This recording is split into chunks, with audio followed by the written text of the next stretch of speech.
बिस्मिल्लाहिर्रहमानिर्रहीम। आज हम ओ लेवल अकाउंटिंग जिसका कोड है 7707, उसका मई जून 2016 का पेपर 2 करने जा रहे हैं। पेपर 2 क्वेश्चन नंबर 1 से लेके 4 ऑलरेडी रिकॉर्डेड हैं। आप क्रैचेंस एकेडमी के यूट्यूब चैनल पर जाएं तो उसकी प्लेलिस्ट में आपको फ़ोल्डर मिलेगा मई जून 2016, वहाँ ये चारों सवाल आपको मिलेंगे। इनका सोल्यूशन जो हमने यहाँ वीडियो रिकॉर्ड कराई है, ये इंटरप्रिटेशन ऑफ फाइनेंशियल स्टेटमेंट्स, इसके अलावा आपका सिंगल एंट्री, इसके अलावा आपकी journal entries, ledger posting, trial balance, और क्वेश्चन नंबर 2 जो था वो आई थिंक क्वेश्चन नंबर 1 ये था। क्वेश्चन नंबर जो accounting for depreciation and provision for doubtful dates, तो बड़े इंपॉर्टेंट क्वेश्चंस हैं जो रिपीट भी होते हैं एग्ज़ाम में, इनको देखिएगा। इसके अलावा अगर आप वहाँ जाएंगे तो 2020 से लेके 2017 और आज हम 2016 समर जो है उसको भी एंड कर देंगे इंशाल्लाह। क्वेश्चन नंबर 5 जो है, तो ये सब आपको विंटर समर दोनों मिलेगा वहाँ पे। और पेपर 1 जो है वो 2020 से लेके 2012 विंटर समर के पेपर आपको मिलेंगे सोल्ड फॉर्म के अंदर। और कैम्ब्रिज का जो पेपर है, स्पेसिमेन पेपर जो कैम्ब्रिज की वेबसाइट पे है, पेपर 1 पेपर 2 वो भी वहाँ पर मिलेगा। तो it's a very good resource for practice. अगर आप प्रैक्टिस कर रहे हैं, और अकाउंटिंग में दो ही चीज़ें होती हैं, या तो आप मतलब आपके कंसेप्ट्स बेहतर होने चाहिए, अंडरस्टैंडिंग आपकी, और सेकंड प्रैक्टिस। और मैं हमेशा कहता हूँ कि अगर आपके कंसेप्ट्स अच्छे नहीं भी हैं लेकिन आप टाइम डिवोट करते हैं और पढ़ते हैं तो और प्रैक्टिस करते हैं तो ग्रेजुअली आपके कंसेप्ट्स भी बहुत अच्छे होते चले जाते हैं। और प्रैक्टिस के लिए सबसे अच्छा जो मटेरियल है वो पास्ट पेपर्स हैं, क्योंकि आपका एग्जामिनर आपको पेपर इतनी दफ़ा आ चुके आते हैं, बार बार रिपीट, और 80-90% आप देखें आपके यहाँ पेपर रिपीट होते हैं। तो the more you practice past papers, the more confidence you get, the more confident you are, the more you will be handling or managing the papers effectively or efficiently and getting A plus in your exam. तो keep practising with the past papers. उसको आप देखें under one roof, और ये सब free है। Under one roof आपको अच्छा खासा रिसोर्स मिल रहा है प्रैक्टिस के लिए। अपने दोस्तों को भी बताएं, ये नॉलेज जो हम शेयर कर रहे हैं आप अपने दोस्तों में शेयर करें। और आज हम क्वेश्चन नंबर 5 जो फाइनेंशियल स्टेटमेंट्स का सवाल है, इसका इनकम स्टेटमेंट वो आपसे पूछता है, स्टेटमेंट ऑफ फाइनेंशियल पोजीशंस आपसे बनवाता है, ये करने जा रहे हैं। इस सवाल के अंदर जैसे मैंने पहले भी कराया है, पेपर्स पास्ट पेपर्स जाकर देखें। इसमें सबसे इम्पोर्टेंट ये होता है कि आइडेंटिफिकेशन ऑफ द अकाउंट, कि जो अकाउंट आपके दिए गए हैं अगर आप उनको सही से आइडेंटिफाई कर लेते हैं कि उसमें से कौन सा एसेट है, कौन सा एसेट है तो करंट एसेट्स है, कौन सा नॉन करंट एसेट्स है, कौन सा आपका लाइबिलिटी है, कौन सी लाइबिलिटी करंट है, कौन सी नॉन करंट है, या ओनर्स इक्विटी क्या है, एडजस्टमेंट, ये सबसे पहले आइडेंटिफिकेशन करके फिर एडजस्टमेंट जो दी हुई है अगर वो आपकी समझ में आती हैं तो रेस्ट इज़ इजी। फिर आपको सिर्फ फॉर्मेट में ले जाके फिगर्स को डालना होता है और इनकम स्टेटमेंट और स्टेटमेंट ऑफ फाइनेंशियल पोजीशंस आपका बन जाता है। तो लेट्स स्टार्ट। हम देखते हैं ये सब करते कैसे हैं। Surya is in business as a sole trader, कि सूर्या जो है वो बिजनेस करता है, सोल ट्रेडर है, मकसद अकेले काम कर रहा है। The following balances were expected from her books on 31 मार्च 2016, के सूर्या की किताबों से ये बैलेंसेज आपने एक्सपेक्ट करें। तो रेवेन्यू आपको पता है इनकम स्टेटमेंट के अंदर चला जाएगा। सेल्स रेवेन्यू आपका परचेजेस जो है वो cost of sales income statement में चला जाएगा। रिटर्न्स इनवर्ड, जो माल आपने बेचा था वो वापस आपके पास आ गया तो सेल्स में से इसको माइनस कर देंगे, सेल्स रिटर्न हो जाएगा। रिटर्न्स इनवर्ड्स वापस आ गए आपके पास, आपके रेवेन्यू को कम करेंगी। इन्वेंट्री ओपनिंग इन्वेंट्री है, इनकम स्टेटमेंट में जाएगी, कॉस्ट ऑफ सेल्स का पार्ट बनती है। कैपिटल ऑनर्स इक्विटी है, स्टेटमेंट ऑफ फाइनेंशियल पोजीशन में चला जाएगा। ड्राइंग भी कहाँ जाएगी, स्टेटमेंट ऑफ फाइनेंशियल पोजीशन में चली जाएगी। लीज होल्ड प्रीमिसेस माने 25 के लिए ईयर पे आपने जो लीज प्रीमिसेस थी उसको लीज पर लिया हुआ है और 100,000 की बनती है। नॉन करंट एसेट से आपका स्टेटमेंट ऑफ फाइनेंशियल पोजीशन में चला जाएगा। Computers at cost, non current assets, statement of financial position में चले गए। Office furniture, statement of financial position में। 3 जो प्रोविज़न दिए हुए हैं, प्रोविज़न फॉर डेप्रिसिएशन, ये कॉन्ट्रा एसेट्स कहलाते हैं, जो नॉन करंट एसेट्स को कम करते हैं आपके और ये डेफिनेटली फिर आपके स्टेटमेंट ऑफ फाइनेंशियल पोजीशन के अंदर रिफ्लेक्ट होंगे। करंट ईयर का डेप्रिसिएशन जो हम कैलकुलेट करेंगे वो इनकम स्टेटमेंट के अंदर भी जाएगा। वेजेस एंड सैलरीज नाम से ही पता चल रहा है इनकम स्टेटमेंट के अंदर जाएगा, क्योंकि जितने रेवेन्यूज़ और एक्सपेंसेस होते हैं, इनकम या लॉसेस आपके, ये सारे इनकम स्टेटमेंट में जाएंगे। और जो अकाउंटिंग इक्वेशन है assets is equal to equities, वो स्टेटमेंट ऑफ फाइनेंशियल पोजीशन में चली जाएगी। कंप्यूटर मेंटेनेंस इनकम स्टेटमेंट में चला जाएगा। कमीशन रिसीवेबल की एडजस्टमेंट हम देखेंगे कि जो इनकम होगी वो इनकम स्टेटमेंट में चली जाएगी, और अगर कुछ रिसीवेबल नेचर की चीज़ें हैं तो वो स्टेटमेंट ऑफ फाइनेंशियल पोजीशन में चला जाएगा। रेंट एंड रेट्स का मकसद है कि जो टैक्सेस और रेंट आपने पे करा तो ये भी इनकम स्टेटमेंट के अंदर चला जाएगा। एडजस्टमेंट के साथ देखते हैं provision for doubtful dates Contra assets है, इसका जो इस साल का इम्पैक्ट है वो इनकम स्टेटमेंट के अंदर जाएगा। और बाकी ये स्टेटमेंट ऑफ फाइनेंशियल पोजीशन के अंदर जाके ट्रेड रिसीवेबल को जो हमारा एसेट्स है, क्योंकि वी आर एक्सपेक्टिंग कि some of our customers are not going to pay us, credit हम माल बेचते हैं तो ये रिस्क हमें लेना पड़ता है, तो ये स्टेटमेंट ऑफ फाइनेंशियल पोजीशन में चला जाएगा।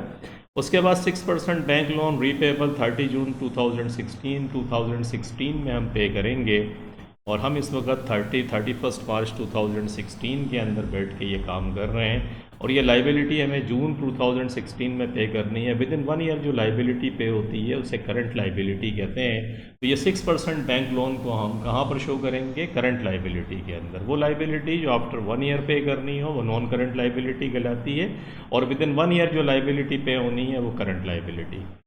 बैंक इंटरेस्ट पेड नाम से लग रहा है इनकम स्टेटमेंट एक्सपेंस है हमारा। Heat and light income statement में चली जाएगी। एडवर्टाइजिंग इनकम स्टेटमेंट एक्सपेंस है आपका। जर्नल एक्सपेंस इनकम स्टेटमेंट में चले जाएंगे। Cash and bank debit balance है आपका स्टेटमेंट ऑफ फाइनेंशियल पोजीशन, क्योंकि आपका करंट एसेट्स है। ट्रेड पेएबल लाइबिलिटी है आपकी, स्टेटमेंट ऑफ फाइनेंशियल पोजीशन में चली जाएगी। और ट्रेड रिसीवेबल आपका करंट एसेट्स है, स्टेटमेंट ऑफ फाइनेंशियल पोजीशन के अंदर चला जाएगा।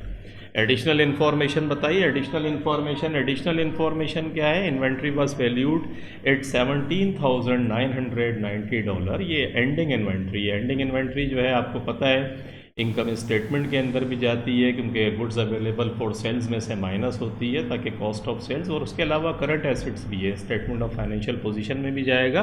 Commission receivable of 1,400 was outstanding, कि ये कमीशन रिसीवेबल $1,400 के ऐसे हैं जो आपने कमीशन का काम कर तो दिया है लेकिन ये पैसा अभी तक आपको नहीं मिला। तो over and above commission receivable ऊपर अगर हम देखें जाके तो कमीशन रिसीवेबल 4,900 लिखा हुआ था।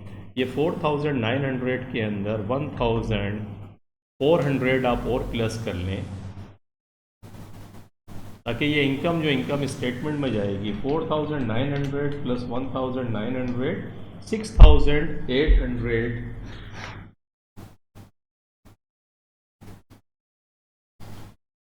ये जो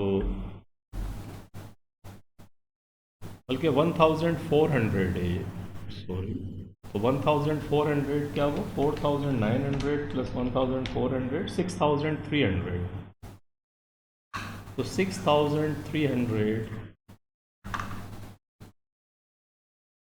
ये आपका कमीशन रिसीवेबल जो इनकम बनी है ये इनकम स्टेटमेंट में जाएगा। और ये वाला जो है जो आपको आउटस्टैंडिंग है, क्योंकि ये पैसा रिसीव करना है, तो ये स्टेटमेंट ऑफ फाइनेंशियल पोजीशन में चला जाएगा। ये हम एडजस्टमेंट करते हुए जाते हैं ताकि हमें पता चले कि ओवरऑल क्या पोजीशन है। Advertising included A payment of $5,700। Advertising के अंदर एक पेमेंट शामिल है $5,700 की for a series of advertisements. जो एडवर्टीज़मेंट की सीरीज़ होंगी अखबार में या टीवी में कमर्शियल्स आ रहा होगा, been public in the 6 months, जो 6 महीने में पब्लिश होंगी। कोई न्यूज़ लेटर है, कोई मैगज़ीन है, उसके अंदर ये अगले 6 महीने के अंदर पब्लिश होंगी और ये एंड होगा 6 महीने का पीरियड 31 जुलाई 2016 को। हम इस वक्त जो बैठे हुए हैं जो हमसे मांग रहा है वो क्या कहता है कि 31 मार्च 2016 के अंदर हम ये स्टेटमेंट बना रहे हैं, ये आप जहन में रखिएगा। तो ये 6 मंथ्स का मकसद है, पहले तो आप इसको 6 से डिवाइड करें ताकि आपको पता चले कि यार ये एक महीने का कितना है। तो 5,700 divided by 6 you get 950 per month. ये $950 पर मंथ आपके पास आ गया। और $950 का मकसद है कि आपके पास ये आ गया और ये 6 महीने, तो इसका मकसद है कि मार्च 31 में अगर हम बैठे हुए तो मार्च के बाद देखें कितने महीने बाकी बचते हैं, अप्रैल मई जून जुलाई, यानी 4 मंथ्स। इसको मल्टीप्लाइड बाई 4 से करें, क्योंकि ये 4 मंथ्स वो हैं जो नेक्स्ट ईयर ये आप पेमेंट तो कर चुके हैं लेकिन ये प्रीपेड होगा। तो एक्चुअली क्या करेगा, 950 को अगर मैं 4 से मल्टीप्लाई करूँ तो आई गेट 3800। ये 3800 जो है आपका करंट एसेट्स है, जो एडवर्टाइजिंग के अंदर स्टेटमेंट ऑफ फाइनेंशियल पोजीशन के अंदर चला जाएगा।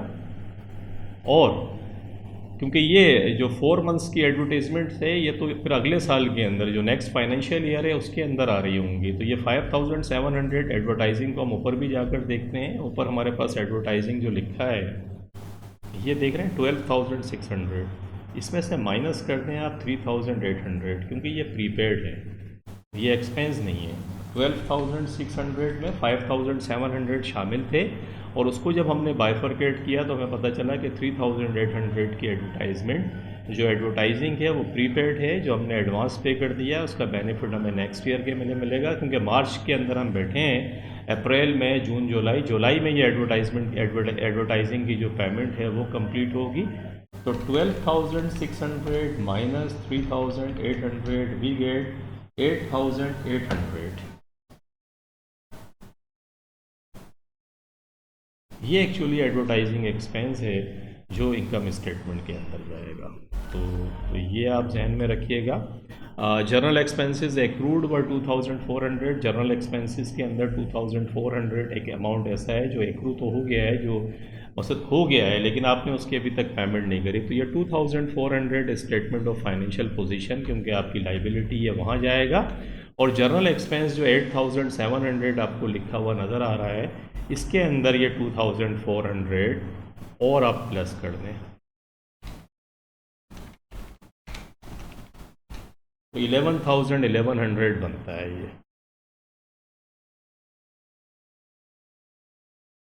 11,100 समझ रहे हैं आप। जनरल एक्सपेंस 8,700 के अंदर 2,400 जो एक्रू हो चुके हैं वो प्लस करते हैं, तो ये आ गया आपके पास।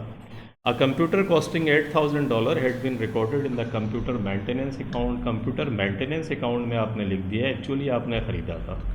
तो कंप्यूटर मेंटेनेंस अकाउंट देख लें, ये आप देख रहे हैं 12,000, इसके अंदर से माइनस कर दें, कितनी है ये $8,000। तो ये कंप्यूटर मेंटेनेंस जो है इसमें से 8,000 आप माइनस कर दें, तो 12,200 माइनस 8,000 4,200। ये एक्चुअली आपका एक्सपेंस है, लेकिन कंप्यूटर की कॉस्ट जो है जो आप देख रहे हैं, ये कंप्यूटर 44,000 का जो नज़र आ रहा है, इसके अंदर ये 8,000 प्लस कर दें, क्योंकि ये आप रिकॉर्ड करना भूल गए।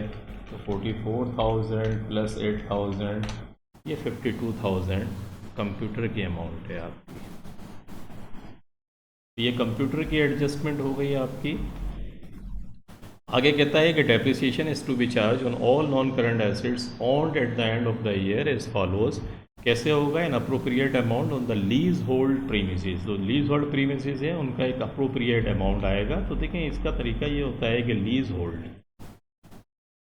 होल्ड प्रीमिसेस का डेप्रिसिएशन जब आप निकालें तो आसान तरीका ये होता है इसका कि जो उसकी जितनी भी वैल्यू हो और जितने साल हो रही है, तो जैसे 100,000 है ना, देखें 25 ईयर्स की लीज़ दी है, तो बस स्ट्रेट जो उसकी कॉस्ट है उसको 25 ईयर से डिवाइड कर दें पर ईयर, क्योंकि 25 साल तक ये 1,00,000 रुपये बेनिफिट्स होंगे। तो 100,000 की इसकी वैल्यू थी, इसको डिवाइड कर दें 25 से, यू गेट 4,000 पर एनम। ये 2,000 पर एनम जो है ये डेप्रिसिएशन एक्सपेंस है, और इसका एक्यूमुलेटेड डेप्रिसिएशन भी आप निकाल रहे हैं। एक्यूमुलेटेड डेप्रिसिएशन कैसे निकालेंगे, ये 4,000 तो इस साल का है और प्रीवियस ईयर्स का कितना दिया हुआ था वो देख लें ऊपर जाके। तो लीज होल्ड प्रीमिसेस का देख रहे हैं 7,000 का था, प्रोविज़न फॉर डेप्रिसिएशन, ये नज़र आ रहा है आपको। तो प्रोविज़न फॉर डेप्रिसिएशन 7,000 का एक्यूमुलेटेड डेप्रिसिएशन या प्रोविज़न फॉर डेप्रिसिएशन एक ही बात है। तो ये 11,000 आपका प्रोविज़न फॉर डेप्रिसिएशन आ गया, प्रोविज़न फॉर डेप्रिसिएशन। और कर लें तो ये 11,000 अब है क्या कि ये 4,000 एक्चुअली इनकम स्टेटमेंट के अंदर जाएगा और ये 11,000 जो है स्टेटमेंट ऑफ फाइनेंशियल पोजीशन में। ये आपको समझना होता है कि यार इनकम स्टेटमेंट में करंट ईयर का डेप्रिसिएशन जाता है और जो जमा होता है फिगर एक्यूमुलेटेड वो प्रोविज़न जो होता है वो चला जाता है स्टेटमेंट ऑफ फाइनेंशियल पोजीशन में। लीज होल्ड लैंड के बाद अगला देख लें, कहता है computer at the rate of 25% per annum using the diminishing reducing balance method.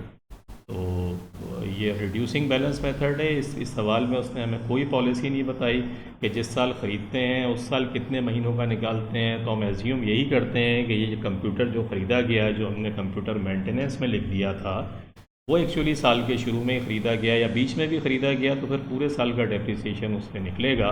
तो जो हमने कॉस्ट निकाली है वो देख लें कितनी है, 52,000 जमा करके आ गई थी और इसका प्रोविज़न।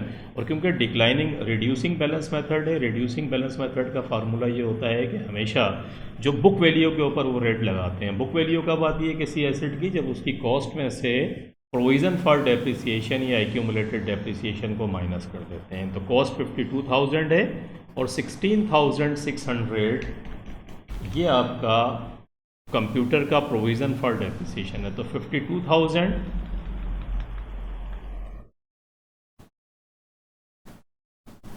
कंप्यूटर को आप ऐसे भी दिखा सकते हैं, दो हिस्सों के अंदर दिखा दें, अगर चाहें तो वो भी कर सकते हैं। कंप्यूटर में देखें जो इस 8,000 को अलग रख लेते हैं, इसका भी निकाल लेते हैं। और ये 44,000 आपका था जिसका जो प्रोविज़न फॉर डेप्रिसिएशन 16,600 था, पहले इसको निकाल लें। 44,000 माइनस 16,600 तो बुक वैल्यू कितनी आ गई, और इसका मल्टीप्लाइड बाय रेट कितना है। रेट देखें उसने आपको दिया है, रेट है 25%। तो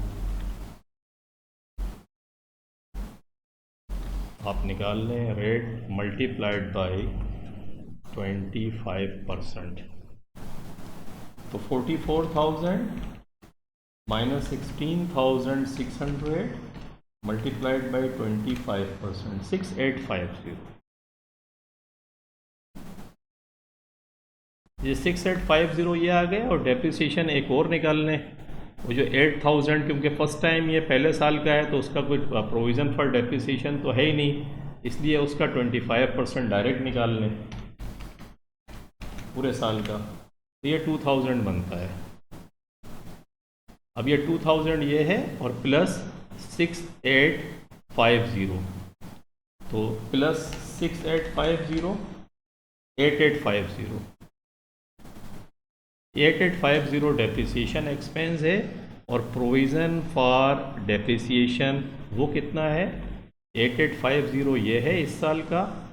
और प्रीवियस ईयर्स का कितना निकला हुआ है, ये देख रहे हैं 16,600। ये प्लस कर लें तो ये 25,450 बनता है। ये आपका प्रोविज़न फॉर डेप्रिसिएशन जो स्टेटमेंट ऑफ फाइनेंशियल पोजीशन में जाएगा। और office furniture at the rate of 10% using straight line method. जब 10% है स्ट्रेट लाइन है तो वो डायरेक्ट कॉस्ट के ऊपर लगाइएगा। सिर्फ याद रखिएगा रिड्यूसिंग बैलेंस मेथड जो है वो बुक वैल्यू पे लगता है, बाकी स्ट्रेट लाइन कॉस्ट पे लगता है। तो ये ऑफिस फर्नीचर 15,500 का था, वो हम निकाल लेते हैं। ऑफिस फर्नीचर डेप्रिसिएशन कितना आ गया, 15,500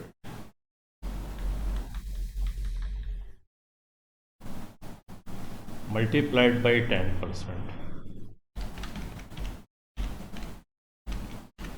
1550। और प्रोविज़न फॉर डेप्रिसिएशन कैसे निकालेंगे, 1550 इस साल का और प्रीवियस कितना था वो देख लेते हैं। प्रीवियस था आपका ऑफिस फर्नीचर का 12,000 ये देख रहे हैं आप, 12,000, तो ये 12,000 यहाँ लिख लें और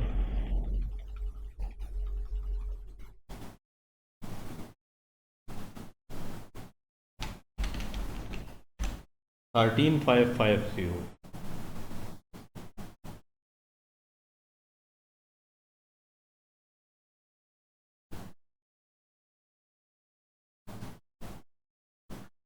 तो ये आपके पास आ गया प्रोविज़न फॉर डेप्रिसिएशन, आपने ये एडजस्टमेंट भी कर ली। अब आगे आए, देखता है trade receivable of 1900 are irrecoverable. ये ट्रेड रिसीवेबल $1900 के इरिकवरेबल हैं। जब भी इरिकवरेबल आए तो उसकी एंट्री याद रखिएगा। मैं एक लेक्चर भी, कुछ लेक्चर्स इरिकवरेबल डेट्स के नाम से एक फ़ोल्डर मिलेगा आपको प्राचीन एकेडमी के यूट्यूब चैनल की प्लेलिस्ट पे, उसमें कुछ लेक्चर्स हैं। अगर आपको irrecoverable debts, provision for doubtful debts, इसके कुछ कंसेप्ट क्लियर नहीं है तो उनको लाजमी देखें जाके। वो देख के आप चाहे MCQs का क्वेश्चन हो या फिर पेपर 2 का हो, आप इत्मीनान से उसको कर सकते हैं। इरिकवरेबल डेट्स को डेबिट कर देंगे और ट्रेड रिसीवेबल को क्रेडिट कर देंगे, क्योंकि ये पैसा अब मिलेगा ही नहीं आपको। वो तो प्रोविज़न है जिसमें एक्सपेक्टेड है, चांस है कि मिलेगा, ये तो बिल्कुल मिलेगा ही नहीं।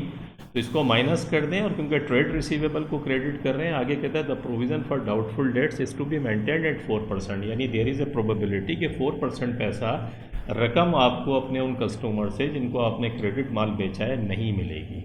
तो आप पहले तो ट्रेड रिसीवेबल ऊपर जाके देखें है कितना आपके पास। ट्रेड रिसीवेबल आपका $27,900 था, तो $27,900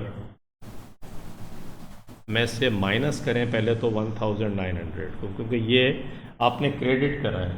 तो 27,900 माइनस 1,900, ये फिगर आती है 26,000 की। इस 26,000 का कहता है 4% एक्सपेक्टेड है कि नहीं मिलेगा। इसका 4% निकाल लें, 1040 बनता है ये 1040 एक्चुअली नेक्स्ट ईयर के अंदर जब स्टेटमेंट ऑफ फाइनेंशियल पोजीशन बनाएंगे तो ये 26,000 का ट्रेड रिसीवेबल दिखा के 1040 वहाँ से माइनस करेंगे। लेकिन अब देखें कि प्रोविज़न फॉर बैड डेट्स के लेजर में कितना पड़ा हुआ है। तो जब आप लेजर में जाकर देखते हैं तो 910 आप देख रहे हैं, 910 ऑलरेडी पड़ा हुआ है। 910 का मकसद है कि यू ऑलरेडी हैव 910। तो 910 ऑलरेडी आपके पास पड़ा हुआ है, 1040 आपको चाहिए है, 910 पड़ा हुआ है तो 130, ये $130 जो है रिक्वायर्ड, ये फिर आपको इस दफ़ा हिट पड़ेगी। इसकी एंट्री का पास करेंगे, इनकम स्टेटमेंट डेबिट और provision for doubtful dates credit $130 से। तो प्रोविज़न फॉर डाउटफुल डेट्स को $130 से क्रेडिट कर देंगे। लॉजिक ये है, जब ये सारी काम आपने कर लिए तो अब ज़िंदगी आसान है। आप सुकून के साथ जो आपने काम करा आप आ जाएं क्वेश्चन नंबर 5 के अंदर। इनकम स्टेटमेंट सूर्या जो मोहतरमा है उनकी बनाते हैं बैठ के। रेवेन्यू देखें 287,000, रेवेन्यू के अंदर तो कोई मसला ही नहीं है, ऑलरेडी दिया हुआ था आपको 287,000, आपने ऐसे का ऐसे ही लिख दिया ले आके। उसके बाद लेस सेल्स रिटर्न, मैंने जब रिटर्न मैंने लिख रहा था मैंने कहा था कि ये आप माइनस करेंगे। तो सेल्स रिटर्न्स इनवर्ड्स आपको दी हुई थी, जिसका मैंने बताया था कि सेल्स में से माइनस होगी। देख रहे हैं रिटर्न्स इनवर्ड 3150, ये मैंने कहा था, देखिए यहाँ से माइनस हो गई। तो नेट सेल्स आपके पास ये आ गई। उसके बाद कॉस्ट ऑफ सेल्स निकालने हैं। कॉस्ट ऑफ सेल्स निकालने का तरीका ये है कि लेस कर दें opening inventory, less cost of sales है बेसिकली, यहाँ से लेस लिखना था कॉस्ट ऑफ सेल्स। तो कॉस्ट ऑफ सेल्स में ओपनिंग इन्वेंट्री सवाल में दी हुई है आपको 15,340, ये आ गई। परचेजेस भी दी हुई है आपको सवाल के अंदर, ये देखें परचेजेस आपकी कहाँ है परचेजेस भाई, ये परचेजेस 143,800 ये आपके पास आ गया। इन दोनों को जमा करा, गुड्स अवेलेबल फॉर सेल्स, इसमें से एंडिंग इन्वेंट्री दी हुई है। कहाँ दी हुई है एंडिंग इन्वेंट्री? नीचे आपको देता है, ये देखें एंडिंग इन्वेंट्री 17,990 नज़र आ रही है आपको, 17,990, ये आपके पास 140, ये कॉस्ट ऑफ सेल्स आ गई आपके पास 141,150, 283,850 आपका नेट सेल्स थी, उसमें से कॉस्ट ऑफ सेल्स को माइनस किया, यू गेट ग्रॉस प्रॉफिट $142,700 का ग्रॉस प्रॉफिट आ गया। इसमें से एक्सपेंसेस लेस कर दें। सबसे पहले वेजेस एंड सैलरीज है आपका, तो वेजेस एंड सैलरीज कितना है, वहाँ से ऊपर से चलते हैं। तो वेजेस एंड सैलरीज 26,500, ये आप देख रहे हैं इसके अंदर कोई एडजस्टमेंट नहीं हुई थी, तो ये 26,500 ऐसे ही आ गई। कंप्यूटर एक्सपेंस के अंदर एडजस्टमेंट थी, क्योंकि कंप्यूटर में से 8,000 हमने माइनस कर दिए थे, तो ये हमारे पास 4,200 देख रहे हैं आप, तो यहाँ 4,200 ये यहाँ पर आ गया। रेंट एंड रेट्स के अंदर कोई एडजस्टमेंट नहीं थी, देख लेते हैं। रेंट एंड रेट्स जो है फॉर 10,000 थे, कोई एडजस्टमेंट नहीं थी, ये एक्सपेंस ऐसे का ऐसे ही आ गया। जर्नल एक्सपेंस में अलबत्ता एडजस्टमेंट थी। जर्नल एक्सपेंस जो है, जर्नल एक्सपेंस 8,700 में 2,400 जो एक्रू थे वो प्लस करके 11,100 आ गया था, याद है आपको?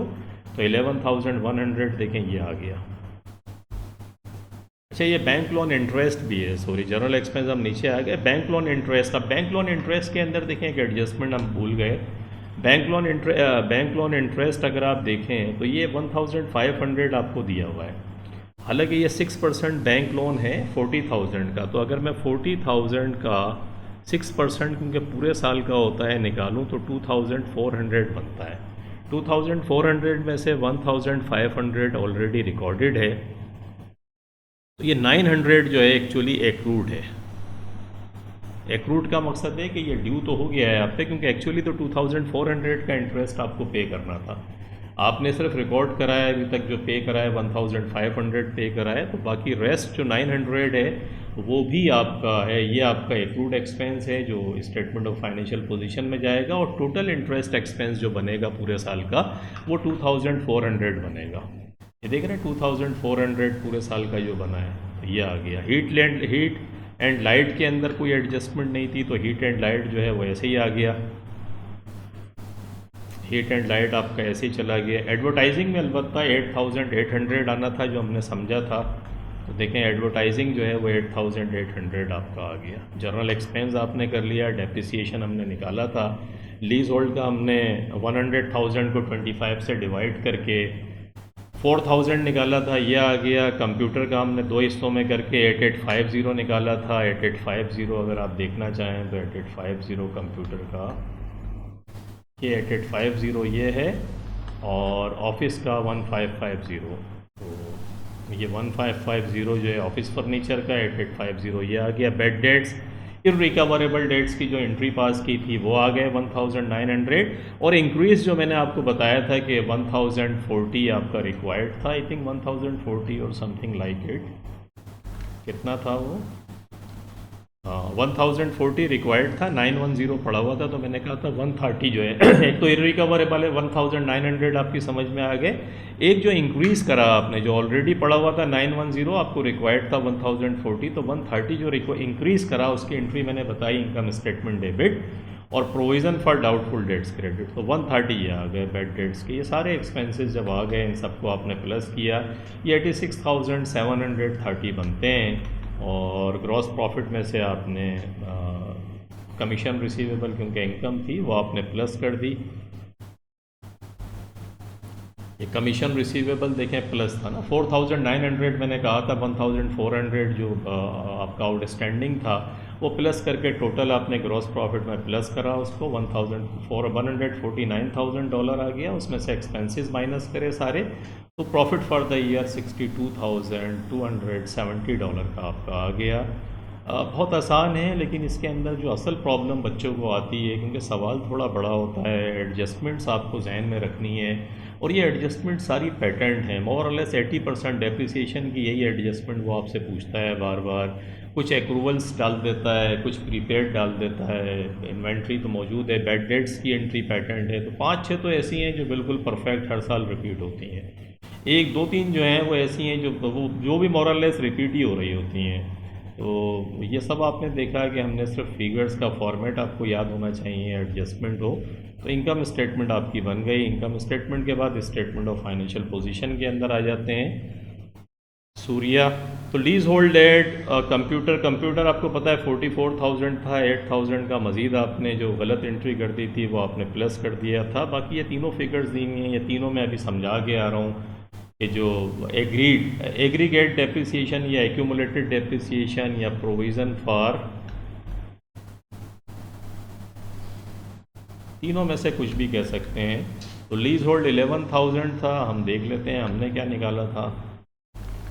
हमने लीज होल्ड का 11,000 निकाला था, कंप्यूटर का हमने 25,450 निकाला था और ऑफिस फर्नीचर का 13,550।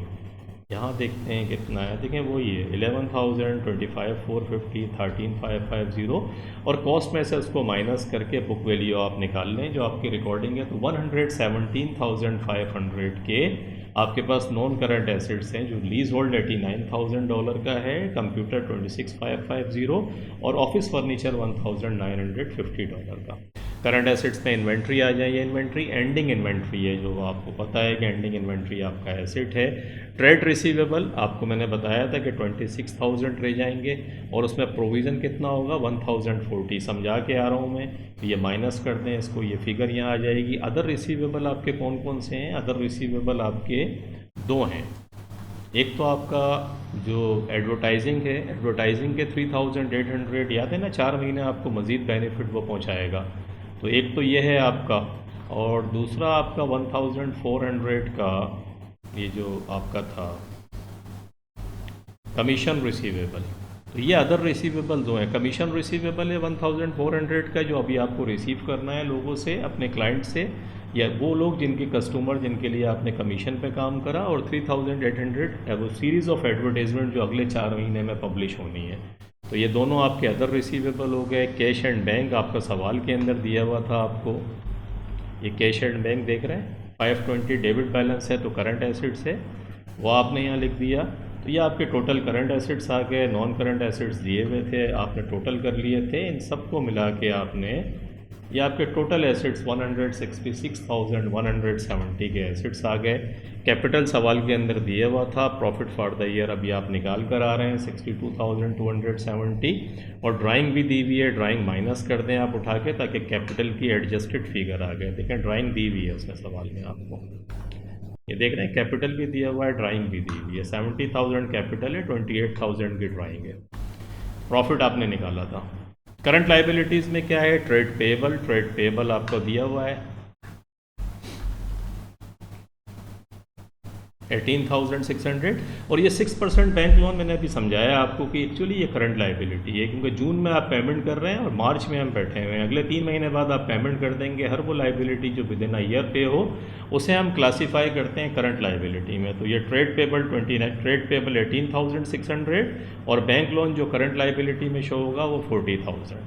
तो 18,600, 40,000। अदर पेबल देखें, एक तो 2,400, ये 900 तो वो है जो इंटरेस्ट मैंने अभी आपको कैलकुलेट कर कर बताया। तो ये 900 तो इंटरेस्ट का आ गया अदर पेबल, एंड 2,400 जो है वो कौन सा है वो देख लेते हैं। ये जर्नल एक्सपेंस है आपका। जर्नल एक्सपेंस जो एक्रूट था, जो ड्यू तो हो गया था, आपने इसकी पेमेंट नहीं करी, तो ये भी करंट लाइबिलिटी अदर पेबल के अंदर हम शो करते हैं। इस किस्म के पेबल को ये करंट लाइबिलिटीज़ आपकी आ गई। कैपिटल और करंट लाइबिलिटीज़ को आपने प्लस किया, क्योंकि नॉन करंट लाइबिलिटीज़ इस सवाल में आपकी कोई है नहीं। तो 166,170 के ऊपर आपकी जो बैलेंस शीट है, स्टेटमेंट ऑफ फाइनेंशियल पोजीशन 166,170, ये फिर टाइबैक होती है और क्वेश्चन नंबर 5 आपका कंप्लीट होता है। इस सवाल के अंदर सवाल बहुत इजी है, लेकिन again with all my experience I would simply से वन थिंग कि ये सवाल बार बार करें आप। अभी ये वीडियो आपने देख ली, बंद करें इस वीडियो को और ख़ुद से इस सवाल को करें। अगर आप 5-6 साल के पेपर्स खुद से इसको कर लेते हैं तो टेक माई वर्ड्स, आप एग्ज़ाम में बहुत इत्मीनान से ये सवाल करेंगे, आपको कोई प्रॉब्लम नहीं होगी। You will be managing examination paper very easily, no issue at all. तो ये फिर हमारा आज का जो पेपर है मई जून 2016 का वो ख़त्म हुआ।